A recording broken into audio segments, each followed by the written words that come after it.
Happy Friday, y'all. I'm back. So, since I started talking about the natural side, right? About topics that should be discussed, I wanted to talk about why it's important to wait on God to join you. If you wait on God to join you, a lot of these topics wouldn't even need to be considered. When God's joining you, He knows the perfect person for you. He's going to give you someone that does right, that is loyal, He's going to give you someone after His heart. You don't have to worry about is that person cheating. You're not going to have to worry about if he's loyal or she is loyal. You're not going to have to. A lot of the stuff that people worry about when they're dating or in relationships that they handpick themselves, a lot of that worry came from you picking, from you choosing. But when God choose for you, you don't have to worry about any of that stuff, because He is going to give you His best, not your level of thinking best. Because if we be honest, the things that we picked, it looked good to you, but it ain't good for you. And we found out the hard way. So when God joins you, you don't have to worry about. That takes all of that out of the equation. And the preparation period that I was talking about, it's important to sit still. Sit still don't mean like literally sitting still, but sitting still means to just don't engage. Don't engage to the point where you're trying to interact to be in a relationship. You're trying to interact because you're lonely. You're trying to interact because you want to have sex. You want to let down your hair. Like, that's what got us in trouble in the first place, if we be honest. So to do the same thing over and over again, and we kept getting the same results, is insanity. Let's try something new. So what I did was, especially in my first marriage, when God didn't join me, and He was out and about doing anything He wanted to do, I was faithful to God. Okay, I decided, okay, in the beginning when all the traumatic stuff hit, knocked me off my game or whatever, and I'm trying to recover from traumatic stuff, and then it got to the point where I was like, you know what? No, I'm not going out and sleeping with this person, that person, dating and trying to escape my reality. Like, my reality was very morbid. Look, it was not a good place to be, my reality. But once I start sitting still and looking over my life and saying, man, I was with this person, this didn't work out. I was with this person, this didn't work out. I was with this person, this didn't work out. I was like, let me just sit still, because I'm not trying to be in a relationship with nobody. I'm married and I'm not in a relationship with him. So it's like, let me just sit still and don't go looking for nothing. And with me sitting home or going out and about with my, friends or whatever, with my sisters, I wasn't looking to entertain a man, because I didn't want the one that I had. So I was like, you know what? And it made me clear-headed. Now, I worked in a hospital where it was doctors, nurses, and people in all type of positions at the hospital. They were trying to talk to me. Like, they wanted to take me out. They wanted to, you know, take me to islands. And I'm looking at them like, no, sir. No, sir. No. No, thank you. Because I began to listen to the things that they were saying. And God was teaching me how to listen to what people saying. So he was showing me how to sift through stuff. And what they thought was a compliment was not to me. What they thought was game was poorly executed. It was like God was allowing me to see. It ain't rocket science what people want. And it taught me, you know what? Of course they want to talk to me. And God had to work on my self-esteem. I sat still so God can work on my self-esteem. I sat still for God to work on my confidence. I sat still and let God teach me some things. So when the test came, I already studied for the test. So I was not impressed. And God let me know, of course they like you. Of course they want you. Of course. You are a gift. You are beautiful. You are intelligent. You have your head on straight. Of course, it's not a thing for them to like you. The question is, do you like them? Are you sitting back listening to what they're saying? And then do you like what you're seeing? Do you like what you're hearing? And immediately, I didn't have to guess it. I was like, no, I'm going to sit still. I'm not trying to be tempted out here falling for the same trick over and over again. I'm going to sit right here and do whatever it takes for as long as it takes. And I had so much peace. I had so much peace in a tumultuous situation. That's what God will do when he starts preparing you.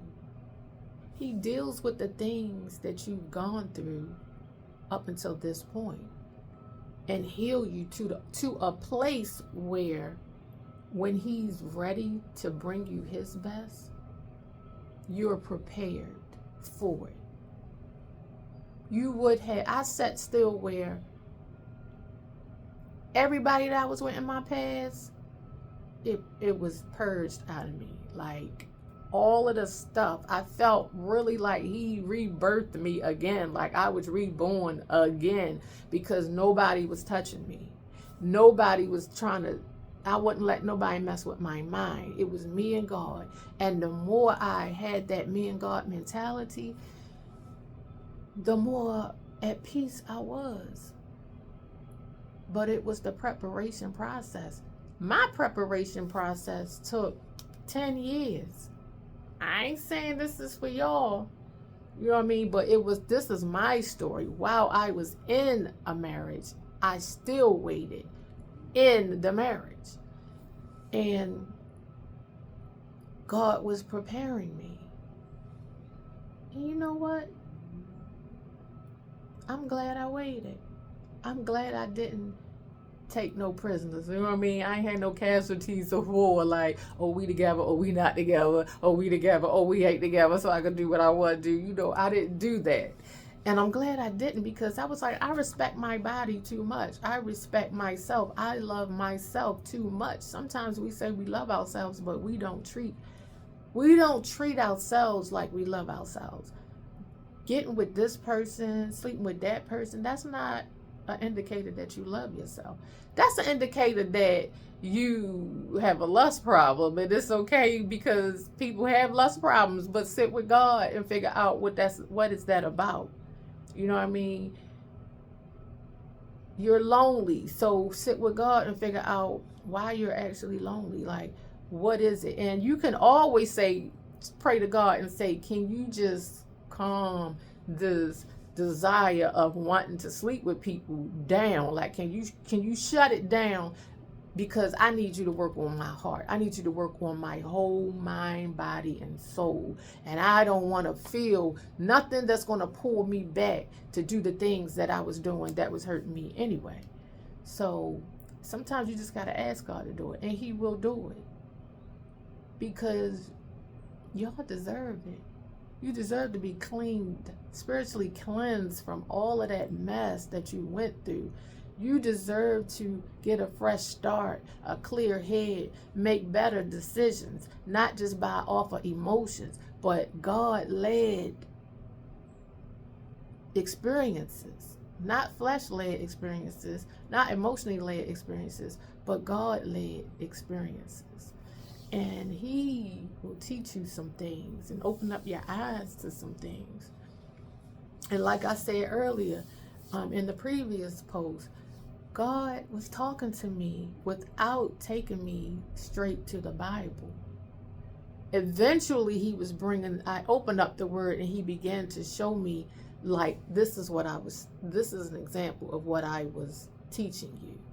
See, I said this to you, and now you see where I've said it in my word, in the Bible. He's gonna be true to his word.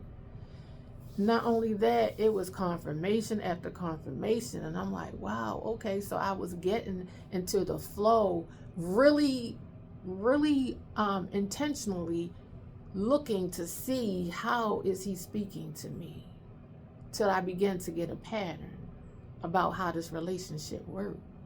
And it got so good till my mind wasn't even on that other stuff. I was enjoying my healing process, enjoying this new relationship, this deeper relationship that I was finding that I was building with God. And the preparation process was so good. It was pain. It wasn't new added pain, I'll say that. It was trauma and pain that was suppressed, that had to come up and be dealt with and explained to me and then taken from me. So a lot of times, y'all, we saying we want the things, and it could be good. Marriage is beautiful, but it won't be if you don't sit back and let God really prepare you and take you down through your past and pull up things that need to be pulled up to teach you things, to help you unlearn and then relearn the proper way. So it's a process, but it's a good process. And I'm encouraging y'all to, do it. Interact with them. Sit still. Show them that I'm serious about this time. No, I'm tired of falling. I'm tired of going through a whole bunch of mess. Like, it's not working. What I'm doing is not working. And just for kicks, try it and see what happens. What do you have to lose by doing this? You know what I mean? So consider it, y'all. I really want y'all to get God-given husbands, God-given spouses, God-given wives. Like, it's so beautiful. I can't even do it justice to explain how beautiful. Hollywood don't have nothing on romance stuff. Like, man, that's this small compared to the thing that God does for you. So I hope you guys sit still with the preparation process and allow God to build you up and prepare you to be the wife that he called you to be, the husband that he called you to be. Because, y'all, I'm here to tell you, we was taught, or not, some of us wasn't taught nothing about marriage except don't do it. And then some of us was taught wrong by looking at your upbringing, like what your mother or father, how they were living together or not living together, was an indicator of, that it was sending a message like this is how it's supposed to be, when no, it's not. Y'all, God taught me a better way, and I want all of y'all to experience this thing, because marriage is beautiful. It's a ministry. You minister to each other. You help each other. You really are one, and that in itself is a miracle that only God could do. So I'll again still post things as he gives to me, but the preparation process, don't skip that. You're doing yourself a disservice. You're not missing nothing running these streets. You're not missing nothing jumping in and out of bed with this person and that person. You ain't missing nothing. You're ducking all the stuff that came after that. So, y'all, I hope y'all are taking this in. This really is a labor of love for me. And again, whatever you tell me to tell you, I'm going to tell you. And I hope somebody, really consider it and listen. I love y'all.